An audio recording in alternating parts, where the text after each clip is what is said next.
Hoy culminamos nuestra serie, esta serie que inició el Año Nuevo o el servicio de Año Nuevo, con el tema el año de la cosecha, creyendo realmente en mi corazón que este es el año de la cosecha. Hoy culminamos esta serie. Y para culminar esta serie voy a ir a el inicio, donde esta serie inició. Y aunque el título de esta serie inició el día de Año Nuevo, o el servicio de Año Nuevo, de despedida del año y Año Nuevo, en realidad esta serie inició mucho antes de el Año Nuevo, por ahí a mediados de noviembre, cuando sentí esta era la palabra para este año. Inmediatamente identifiqué lo que Dios iba a hacer este año. Empecé a trabajar la tierra para que cuando fuera puesta la semilla estuviera preparada. Y todo esto inició con una historia, una anécdota que yo les conté, una experiencia que yo tuve. Esta experiencia, en su momento, en ese momento la llamé como un momento profético en mi vida. Una experiencia que tuve. Y al decir un momento profético me refería a que recibí una palabra de parte de Dios, que al final y al cabo es exactamente lo que es una profecía, un mensaje de Dios. En este momento profético recibía yo una palabra de parte de Dios, y cuando nosotros conectamos lo que es un momento profético o un mensaje de parte de Dios con la serie El año de la cosecha, y para esta serie utilizamos la parábola del sembrador, ¿recuerdan? En donde el sembrador sale y siembra la semilla o tira la semilla, y una cae en el camino o junto al camino, otro cae en el pedregales, y otro cae entre las espinas, y otra en tierra fértil. Bueno, después Jesús explica lo que es esta parábola, y él dice que la semilla es la palabra del reino. ¿Cuál es la palabra del reino? Esto que está aquí. Entonces, si tú recibes una palabra de Dios, estás recibiendo profecía. Si recibes un mensaje de Dios es profecía, y al mismo tiempo conectado a esta serie es la semilla. ¿Okay? Y les digo, la historia la repito por si no estuvieron aquí en aquella ocasión. Hace ya muchos años atrás, mi esposa y yo estábamos en una situación incómoda financieramente, y había conflicto en mí por las dificultades económicas que teníamos. Y digo, ¿por qué había conflicto en mí? Porque según yo estaba haciendo todo correcto, y sin embargo estábamos batallando financieramente.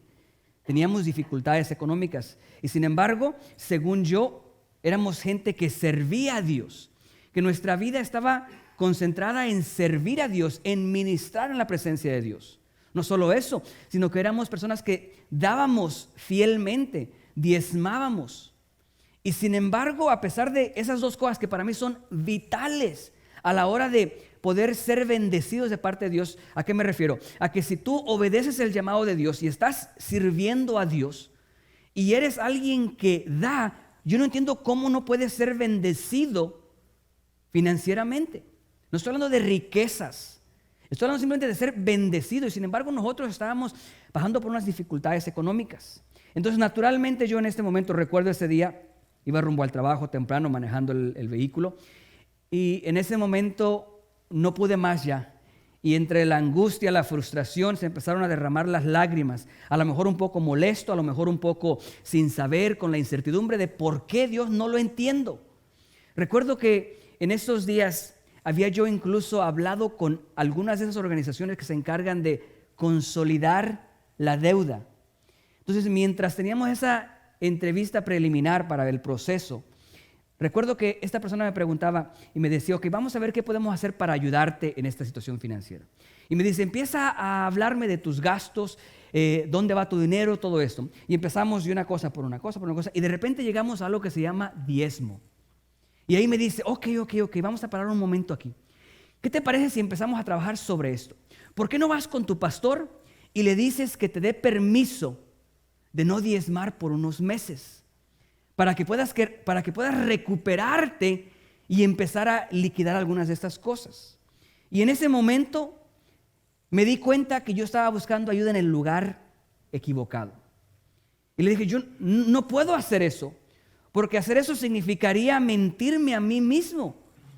O sea, si yo hago eso, significa que no creo en la bendición que viene con el dar y darle a Dios lo que le pertenece a Él. Yo sí realmente creo que cuando nosotros traemos los diezmos al alfolí, Él abre las ventanas de los cielos y su bendición es derramada sobre nuestras vidas hasta que sobra y abunda. Yo lo creo, yo creo que Dios cumple esas promesas. Entonces, frustrado, lo único que podía hacer era echarme a llorar y decir: Señor, ayúdame que no entiendo.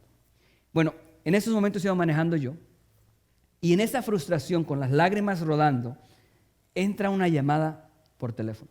Entra una llamada, era un amigo mío. Déjame decirles, no era un cristiano. Él no hizo la llamada y me dijo: Richard, así te dice el Señor. No dijo eso. Él me dijo: Richard, ¿qué onda? ¿Cómo estás? Así. Y de repente me empieza a decir: tengo una persona que quiere que le hagas un trabajo. No me dijo que yo se lo hiciera yo, sino que estaba buscando quien le hiciera un trabajo. Y él quiere esto y esto y esto. Y cuando él empezaba a decir cada una de esas cosas, inmediatamente mi mente empezaba a hacer las matemáticas y empezaba a calcular las ganancias que iba a producir ese trabajo. Y lo único que yo estaba esperando es decirle: ya, cállate, vamos a colgar porque quiero otra vez empezar ¿a qué? A llorar otra vez ahora de alegría y de agradecimiento a Dios por la manera tan impresionante de contestar mi necesidad, mi angustia.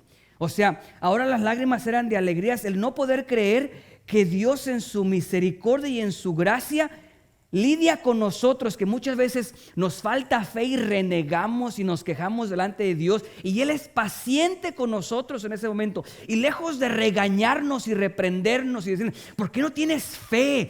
Tienes que tener fe que yo te voy a ayudar, deja de renegar, deja de llorar por eso, deberías estar firme y alabándome aunque no tengas eso. Lejos de hacer eso, nos da un destello de lo que Él puede hacer. Total, les digo que inmediatamente sentí que era Dios dando un mensaje a mi vida. ¿Y por qué les digo que cada uno de nosotros hemos recibido momentos proféticos? Porque a veces nosotros creemos que la palabra profética solamente viene después de la frase: así te dice el Señor.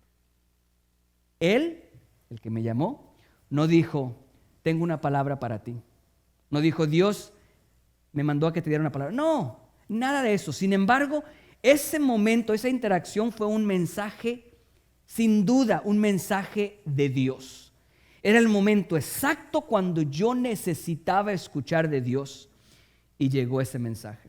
Les digo, pasaron 2 días, 3 días, 1 semana, 5 semanas, 1 mes, 2 meses, y el trabajo ese nunca llegó. Pero ¿sabes qué sí llegó? Un momento profético, que es un mensaje de Dios, que en sí lo que es una semilla. Ese día fue sembrada una semilla en mí. La semilla era el mensaje de Dios que decía: yo puedo proveer de una manera sobrenatural en tu vida y lo voy a hacer. Ese era el mensaje que yo recibí de parte de Dios. Déjame decirte, cada uno de los que estamos aquí tiene semillas en sus corazones así.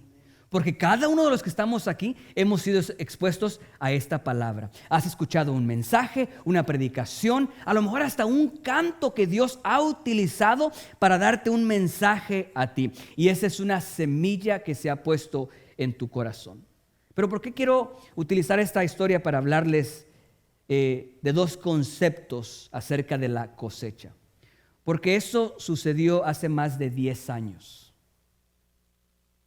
Fue hace poquito que yo pude ver esa semilla dar fruto. Hace más de 10 años se puso esa semilla en mi corazón. ¿Qué pasa en el intermedio de cuando recibes esa semilla y cuando da fruto y produce aquello que se supone debería de producir? Quiero ayudarte con 2 conceptos con los que vas a tener que lidiar en ese proceso. Y los vamos a sacar de la siguiente historia. Mateo capítulo 9, versículo 36 en adelante. A lo mejor alguno de ustedes venía con mucho fuego del Espíritu Santo y que hoy iba a ser la respuesta a su promesa y el pastor sale con que 10 años después. Nada emocionante es eso. ¿A quién le gusta escuchar? Dios tiene algo maravilloso sobre tu vida. Dios va a hacer algo poderoso y sobrenatural en ti. En 10 años vas a ver el resultado. No hay amenes, no. No ese es el mensaje. Ese no es el mensaje. Recuerden, hoy culminamos nuestra serie, el año de la cosecha. Yo creo en mi corazón, con todo mi corazón, que este año vamos a ver una cosecha sobrenatural en nuestras vidas, individualmente y colectivamente. Estoy diciendo que este año hay semillas que han estado dormidas por mucho tiempo, se activan y producen en ti aquello por lo cual fueron puestas en ese lugar. Bien, lo tiene en Mateo 9, 36 al 38. Versículo 36. Y al ver las multitudes, tuvo compasión de ellas, porque estaban desamparadas y dispersas como ovejas que no tienen pastor. Antes de seguir, quiero decirles que la fuerza que empuja los conceptos que voy a compartir contigo es la compasión de Jesús, la compasión de Dios. Eso es lo que empuja los siguientes conceptos. Y te digo esto porque de repente cuando nosotros escuchamos cosas que no son muy agradables a lo que queremos escuchar, ignoramos que la fuerza que empuja eso es amor y compasión. ¿Están conmigo? Y al ver las multitudes, tuvo compasión de ellas. La fuerza que mueve a Jesús para cada una de las cosas con las que nosotros tenemos que lidiar es compasión. Y la compasión es algo muy hermoso de experimentar. Si tú has experimentado la compasión en alguien más, es algo hermoso, maravilloso. Más de alguna ocasión alguien tuvo compasión de mí. Y experimentar eso es impresionante. Recuerdo, les he contado hace unos años, trabajaba yo de valet parking en el Far West. ¿Alguno de ustedes disfrutó del Far West en algún momento en su vida? Esos placeres de la carne que de repente lo llevan a dar chanclazos y acá y allá. Bueno, yo trabajaba ahí, afuera de valet parking. ¿Okay? Trabajaba ahí. No era pastor en ese tiempo, no era pastor, trabajaba yo ahí. ¿Okay? Nada más de valet parking. Y recuerdo yo una madrugada, ya por ahí como a las 3 de la mañana, cuando salen todos bien cohetes, bien alegres todos. Estoy yo para entregar los carros y yo ya era uno de los que estaban enfrente, de los encargados, por decirlo así. Entonces a la hora de salir salen todos y todos quieren su carro inmediatamente. Tenemos todos los chavos que estaban ahí corriendo a traer los carros, no nos dábamos abasto. De repente sale uno y me dice, tráeme mi carro ya, por favor. Y le digo, ya viene. Yo ni en cuenta cuando viene su carro, pero yo, ya viene. Y viene después otra vez, dame mi carro porque ya me quiero ir, dame mi carro. Y se enoja y se empieza a enojar. Y él está del otro lado. Hay una línea de 2 carros, están pasando así los carros que están entregando. Yo estoy acá, dando las llaves y cada quien se va. Y de repente, enojado y frustrado, lo veo y recuerdo como si fuera ayer, lo veo caminar hacia donde estaba yo yo veía el fuego que le estaba saliendo en los ojos. Y venía hacia donde yo estaba. Ahora, aquí donde me ven ustedes, hoy peso 20 libras más de lo que pensaba en aquellos tiempos. Van a decir, pastor, va a desaparecer. No exagere. Peso 20 libras más en aquellos momentos. Y viene corriendo y de repente alguien vio lo disparejo que estaba la situación.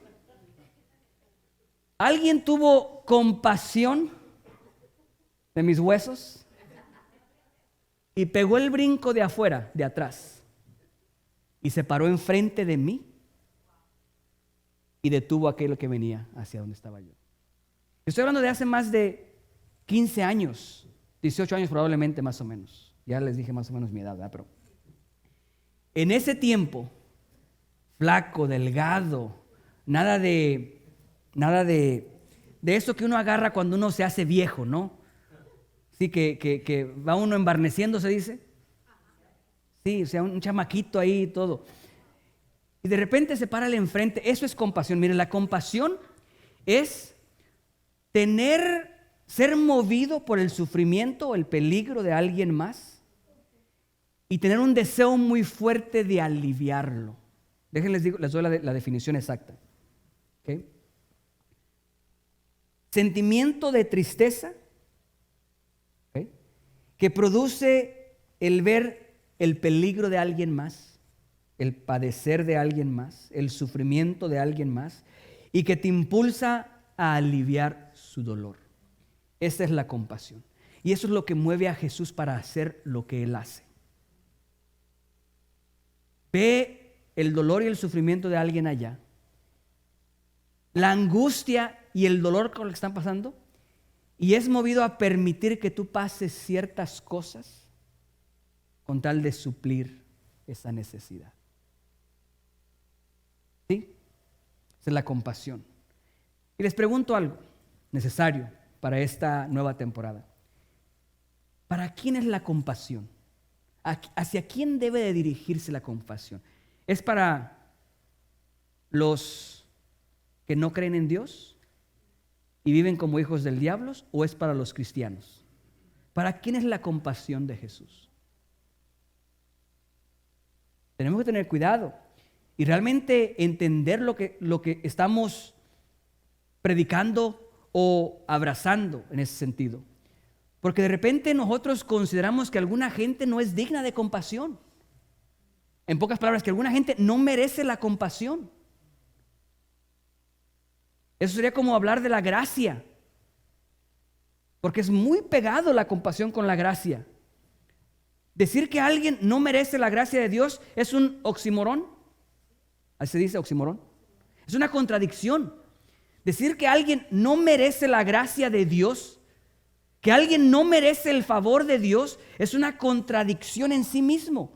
Es imposible decir que alguien no merece la gracia de Dios, porque gracia significa favor inmerecido. Está dado por hecho que cuando Jesús nos da de su gracia es que no lo merecemos.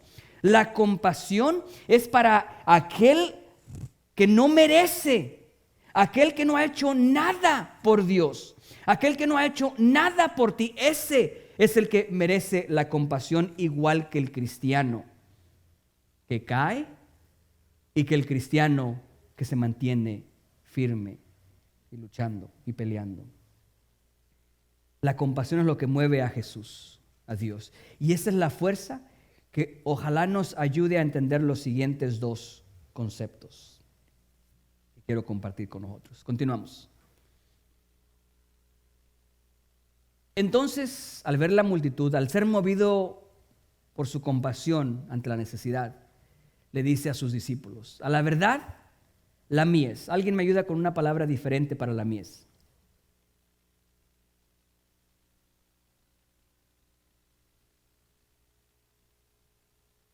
La cosecha. Mies es cosecha. A la verdad, la cosecha es abundante, es mucha, mas los obreros son pocos. Rogad pues al Señor de la cosecha que envíe obreros a su cosecha. 2023, el año de la cosecha. Quiero tomar un par de conceptos de esta escritura aquí que nos ayuden a entender la cosecha. Yo recibí una promesa, una semilla en mi corazón. Esa semilla va a producir una cosecha. De acuerdo a la parábola del sembrador, cuando la semilla cae y nosotros la entendemos, la abrazamos y logramos vencer cada uno de los niveles de complejidad que hay, esta ha de producir algo en nosotros. ¿Estamos? O sea, Dios pone una semilla en tu corazón y donde no había nada, como consecuencia de la semilla, ahora fruto es producido como consecuencia de eso. Esa cosecha, eso es a lo que nos estamos refiriendo, a la cosecha que has de recibir tú, a la cosecha que viene este 2023. Quiero decirte dos cosas acerca de la cosecha. Número uno, esa cosecha no es tuya. La cosecha no es tuya. Los veo muy serios.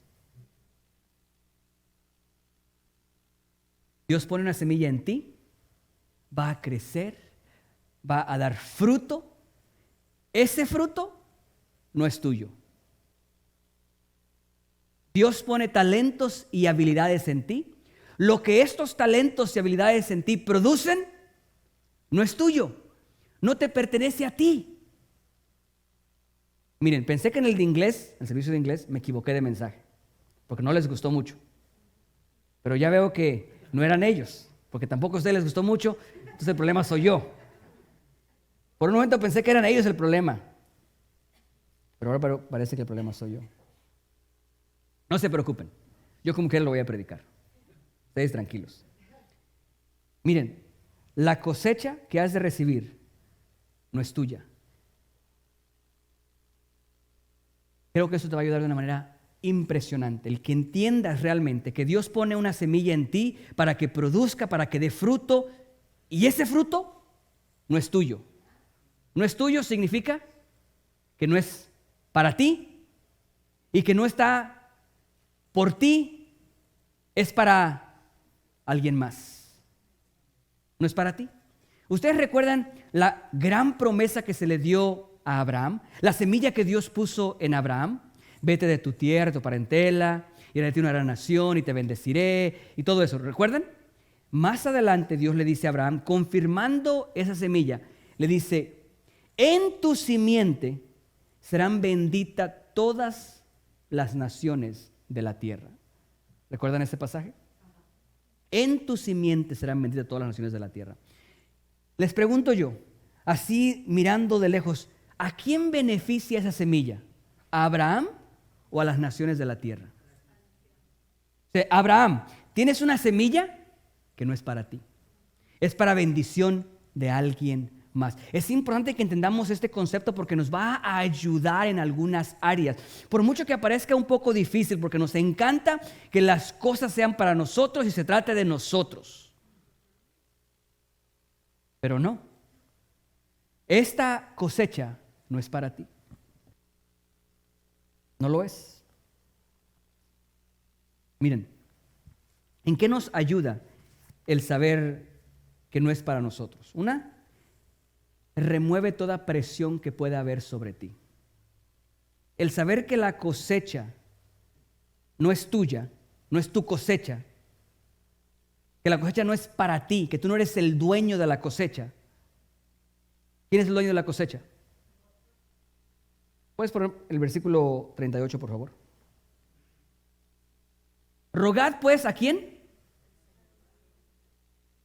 Hay un dueño. ¿Quién tú crees que es el dueño de la cosecha? El sembrador, el que siembra.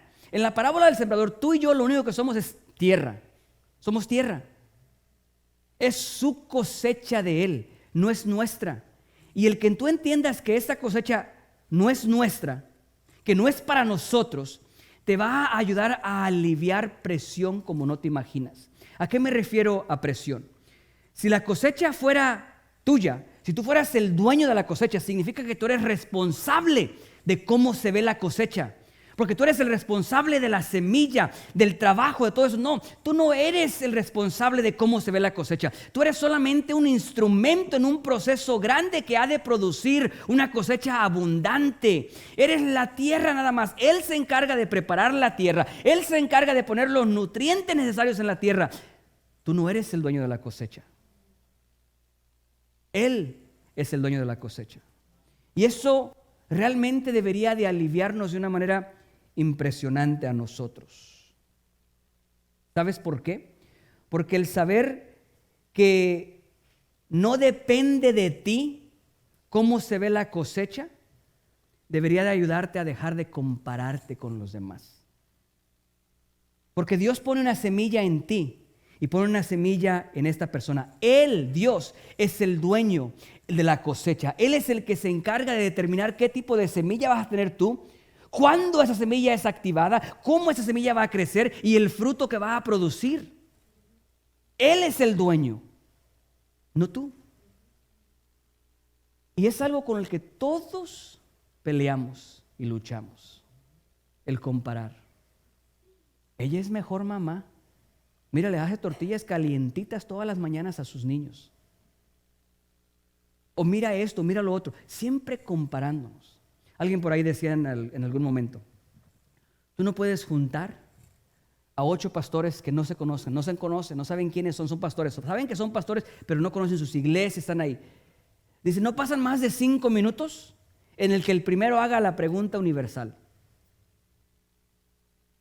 ¿Y tú cuántos miembros tienes en tu iglesia? O sea, háblame de tu cosecha. Háblame de cómo se ve tu cosecha. No es mía. No es mi cosecha. Yo no puse la semilla. Yo no determino el alcance que tiene esta semilla sobre aquella semilla. Es Él, es Dios. Él es el dueño de la cosecha. Él es el dueño de la semilla. Él determina cuánta semilla. Él determina el tipo de semilla que va a producir, qué tipo de producto va a producir esa semilla.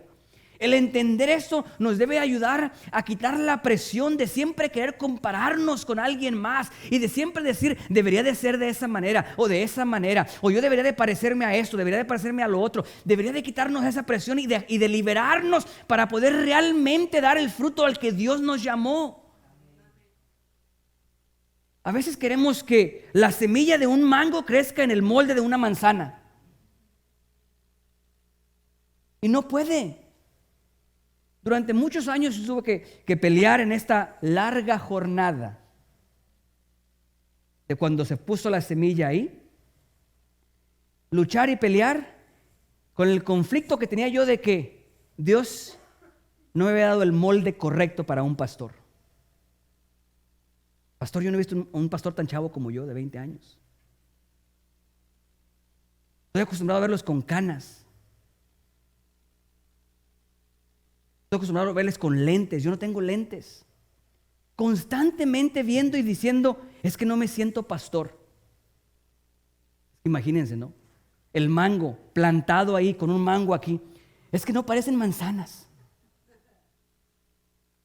Es que no parecen peras. Pues ¿cómo van a parecer si eres mango? Eres diferente. Dios puso una semilla específica en ti. Él es el dueño de la cosecha. Él puso la semilla. La cosecha no es tuya. Eso debería de aliviar la presión, quitar la presión. En algún momento yo le dije al Señor, Señor, yo veo el molde de un pastor y no encaja. Ayúdame a entender entonces. Ayúdame a conocer mi molde. Ayúdame a saber qué es exactamente lo que me llamaste a mí a hacer para poder hacerlo de la manera correcta y dejar de querer compararme con este o con este o con el otro. Todos en algún momento tenemos que tomar la decisión, yo no me puedo parecer a ti. Y abrazar eso, si no, no venceremos nuestra batalla. ¿Ustedes recuerdan a David cuando llegó a pelear contra Goliat? Lo primero que Saúl hizo fue quererle poner su armadura a él.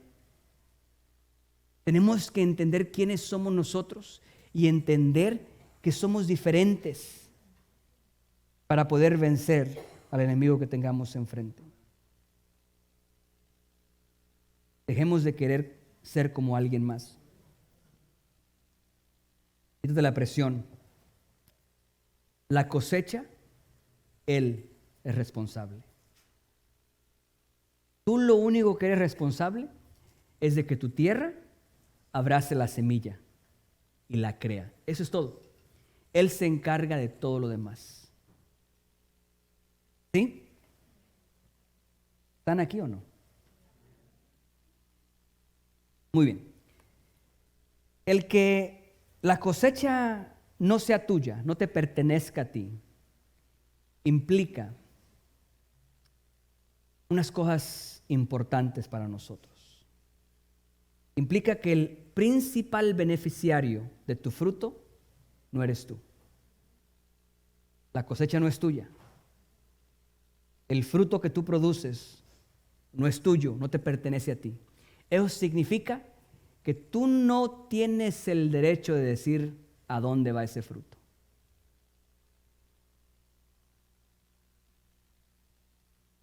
¿Tú has visto alguna vez a un mango?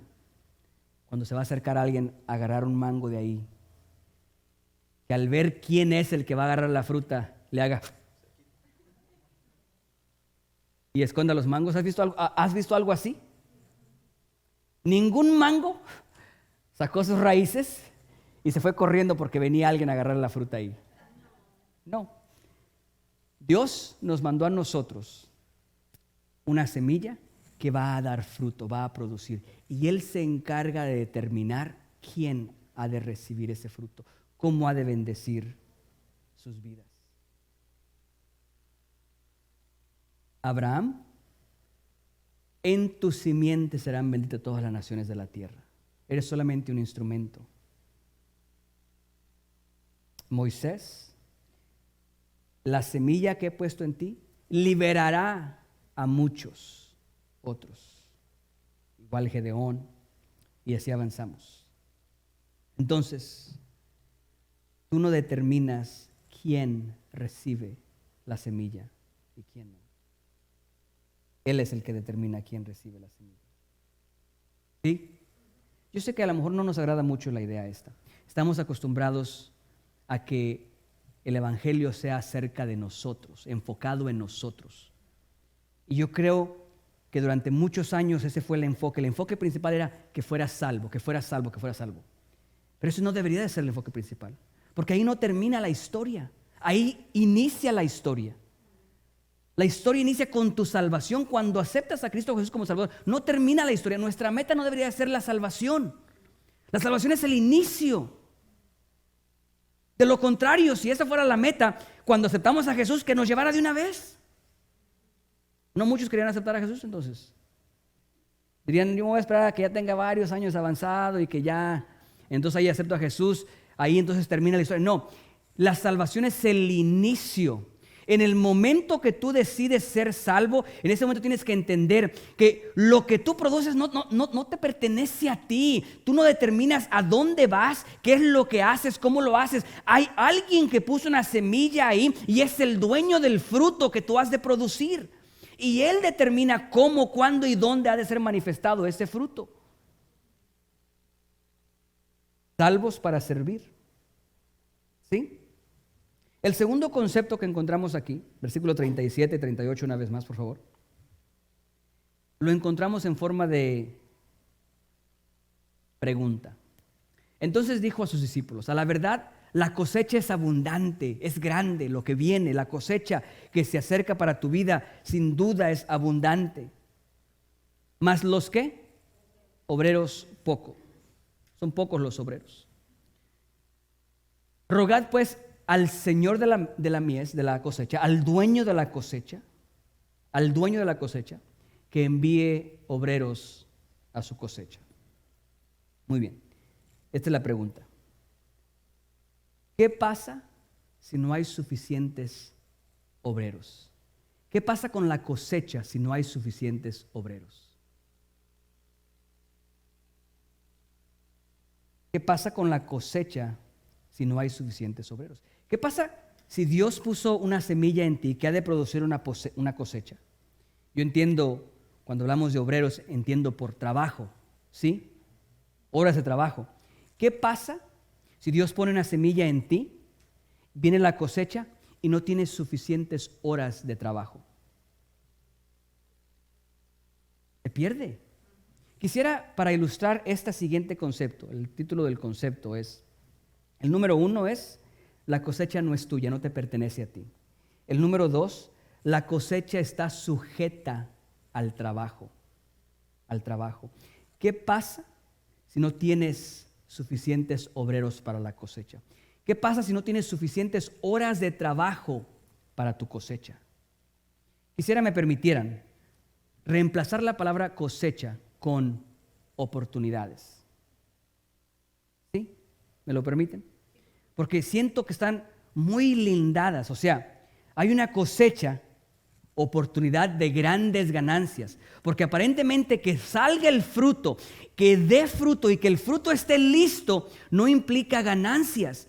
Necesitas horas de trabajo para que ese fruto realmente pueda ir a donde tiene que ir y entonces producir las ganancias. ¿Están conmigo?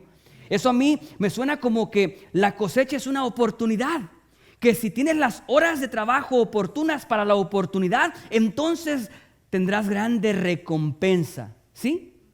¿Me permiten utilizar entonces reemplazar la palabra cosecha con oportunidades? Y les digo 3 cositas rápidamente y nos vamos acerca de las oportunidades. Las oportunidades, a pesar de que crean diferente, las oportunidades tienen que ser creadas.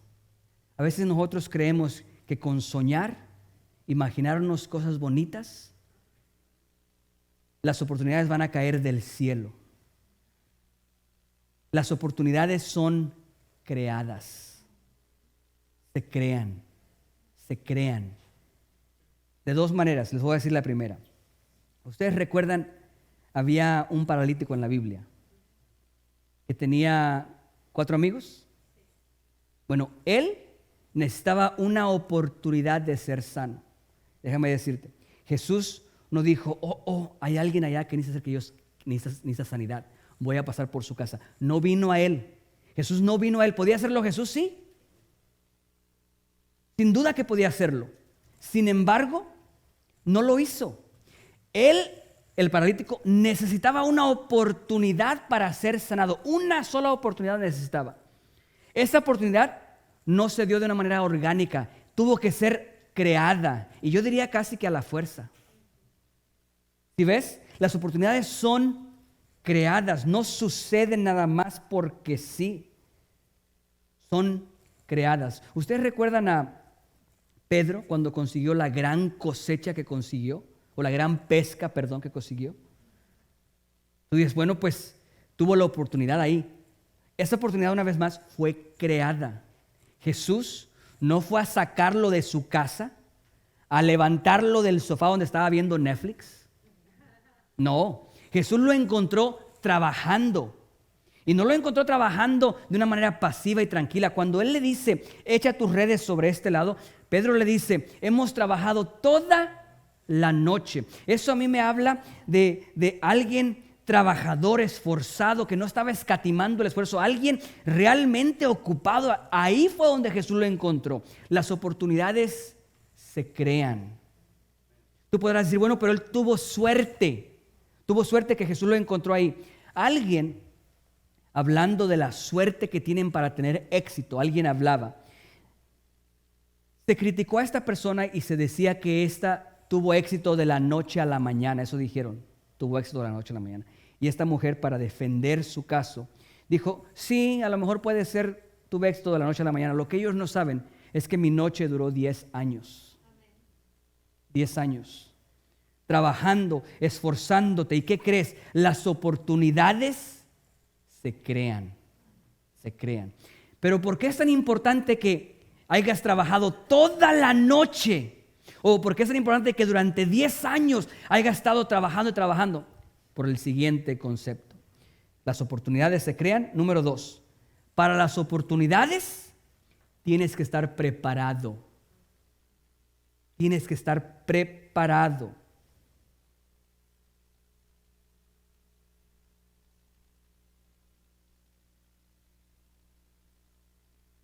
Las oportunidades se van a presentar, pero solo podrás capitalizarlas si tienes horas de trabajo, horas de preparación para poder justificar el momento y capitalizar la oportunidad que se te fue dado. Que se te fue dado. ¿Sí? Para que puedas capitalizar la oportunidad que se te presenta, tienes que tener horas y horas y horas de trabajo, de preparación, que te mantengan y te preparen para el momento exacto. Piensa una vez más en David. ¿Recuerdan en David? David, ungido como rey, ocupado y trabajando, y ahorita vamos a ver cómo sabemos que estaba ocupado y trabajando, toda la noche. De repente se abre una oportunidad. Cualquier día, es casualidad. Cuando es casualidad, no se capitaliza. Pero cuando se capitaliza, no es casualidad. No fue casualidad que se abre la oportunidad de que David se dé a conocer al mundo a su alrededor. No fue casualidad. Fue resultado de la preparación que él tuvo para cuando la oportunidad llegara. Cuando él se acerca con Saúl, Saúl le dice: no podrás pelear contra este hombre. Él es experimentado en batalla, en guerra, un hombre de muchas batallas, es grande, es fuerte, no podrás vencerlo. ¿Y sabes qué es lo que hace David? Empieza a darle su currículum vitae. Le dice: mira, tu siervo es pastor de las ovejas de su padre. Y cuando un oso o un león venían a atacar una de las ovejas, ¿sabes qué hacía tu siervo? Tu siervo iba y peleaba y con sus manos mataba a cada uno de esos animales. Estaba preparado para el momento específico. Había trabajado durante todo ese tiempo para poder tener la capacidad de llenar una posición para la cual no tenía el título. ¿Sí estás conmigo?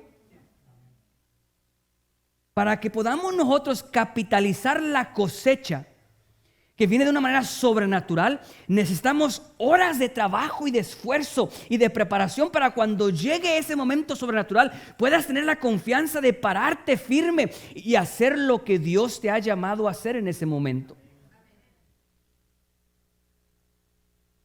Oportunidades son creadas y para las oportunidades tenemos que estar preparados.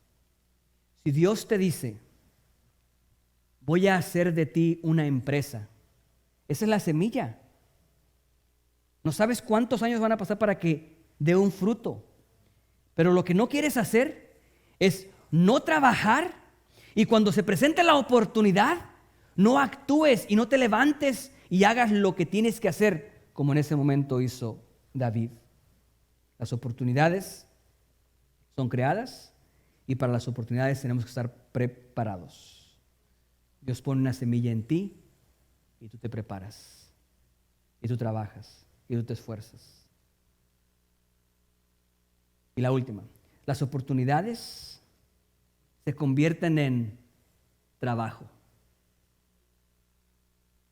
Recuerden, la cosecha está sujeta al trabajo. Todo lo que estamos hablando tiene que ver con el trabajo. Las oportunidades se convierten en trabajo. Esto de repente a veces nos causa sorpresa porque pareciera ser que hablar de la cosecha es hablar del cumplimiento de lo que Dios había dicho.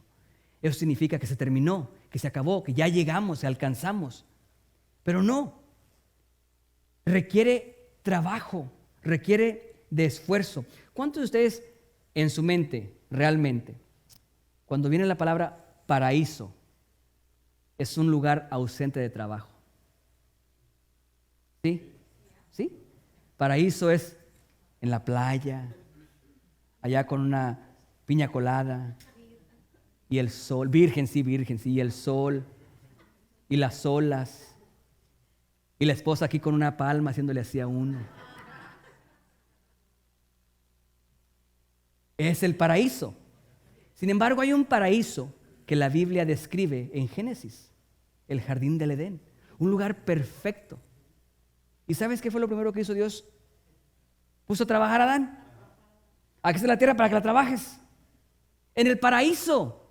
¿Qué esperanza nosotros tenemos de llegar a un lugar donde no haya trabajo? Hagámonos a la idea. Requiere trabajo. La cosecha requiere trabajo y requiere esfuerzo. Y no de un día. Requiere trabajo para llegar ahí. Requiere trabajo para sostenerse ahí. Y requiere trabajo para continuar. ¿Sí? Las oportunidades se convierten en trabajo. Escúchame esto. Porque desafortunadamente aquí es donde corremos más peligro a la hora del trabajo. La semilla que Dios pone ahí requiere trabajo de nosotros. Trabajo sin duda. ¿Okay? El problema es de que Dios no es el único que pone semillas ahí. Recuerden, ¿qué es una semilla? Es una palabra. Una palabra es una semilla, una palabra de Dios. Dios hablando de nuestras vidas. Pero en las mismas parábolas encontramos que Dios no era el único que sembraba semilla. Esta parábola dice que este hombre salió y sembró buena semilla, pero en la noche vino el enemigo y sembró ¿qué? Cizaña. Entonces, el enemigo, para evitar que tú logres lo que Dios tiene para tu vida, no tiene que hacerte que hagas cosas malas. Simplemente te tiene que mantener ocupado en cosas que no tienen que ver con tu semilla. Poner otra semilla. Dios te mandó a hacer esto y el enemigo viene y él no tiene que hacerte pecar de una manera como nosotros consideramos el pecar. Entendemos que el pecar significa no darle al blanco, en una metáfora del tiro al blanco. Pero nosotros estamos acostumbrados a pensar que pecar es a lo mejor decir malas palabras, el pecar es a lo mejor el adulterio, pecar es esto. Esas cosas que conocemos como cosas malas. El enemigo sabe que no tiene que ocuparse en que hagas esas cosas. Lo único que él tiene que hacer es poner una semilla diferente ahí, a la que Dios puso. Y si tú te enfocas más en esa semilla que en lo que Dios puso, eso es lo único que él necesita. O sea, Dios te mandó a hacer esto y tú estás contento con eso, pero estás ocupado haciendo esto, que no es malo, pero no es lo que Dios te mandó a hacer. No recibirás la cosecha que Dios tiene preparada. Déjame, te digo una historia que encontré apenas para ejemplificar ese punto. ¿Conocen a Max Lucado? Es una de las historias que se encuentra en uno de sus libros. No sé si él escribió la historia, la escuchó y la estaba redactando nada más, pero la historia dice que había, ¿cómo se dice en lighthouse? ¿Farol? Faro. ¿Saben lo que es un lighthouse, verdad? En el mar ustedes ven cerca de, ya en la costa, ven una torre con una luz arriba muy alta para que se pueda ver desde lejos. Bueno, en esta vecindad había alguien encargado. Su responsabilidad de esta persona era mantener esa luz encendida. ¿Ok? Se le otorgaba una cantidad de aceite mensual para poder mantener esa luz encendida y que nunca se apagara. Su tarea era tener la luz encendida y que nunca se apagara.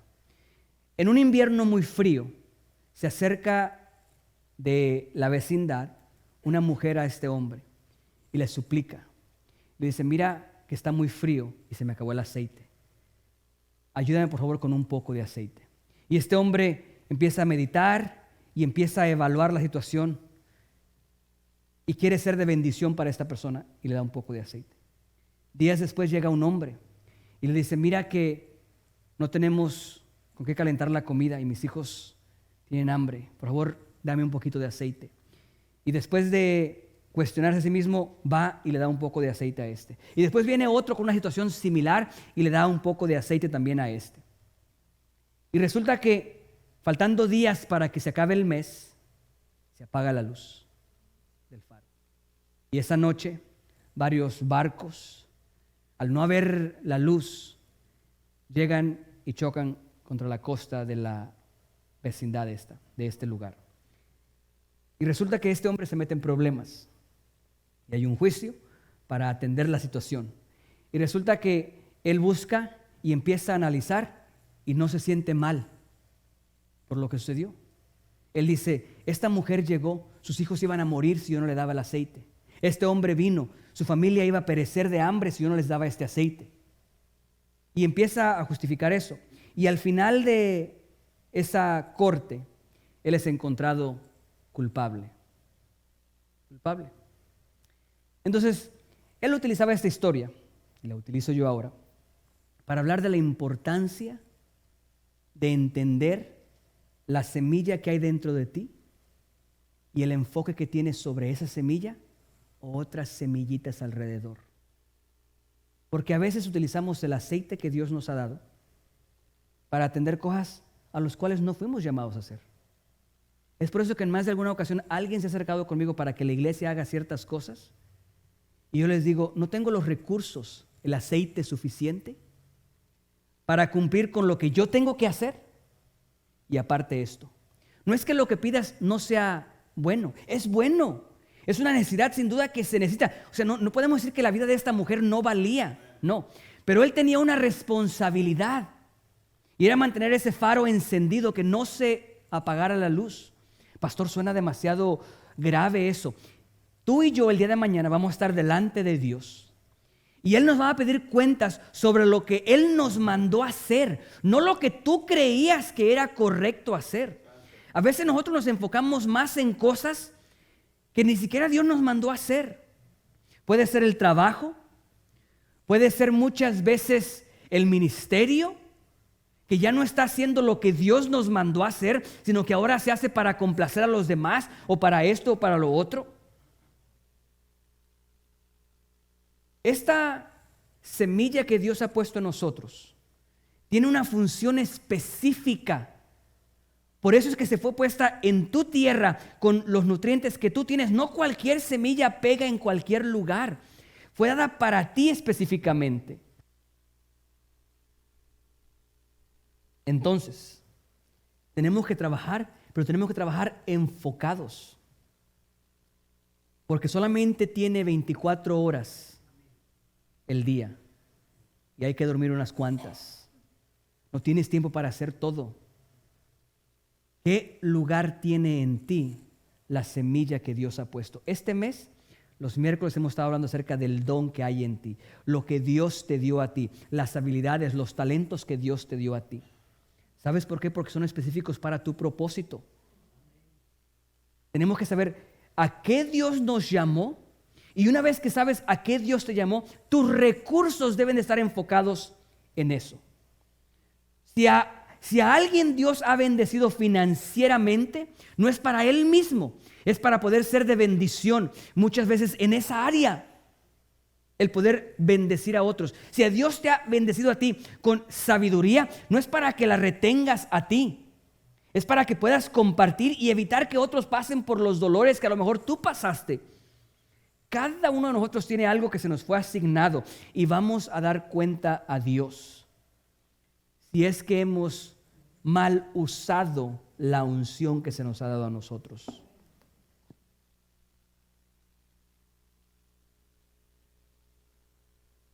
Quiero hoy, para culminar ya,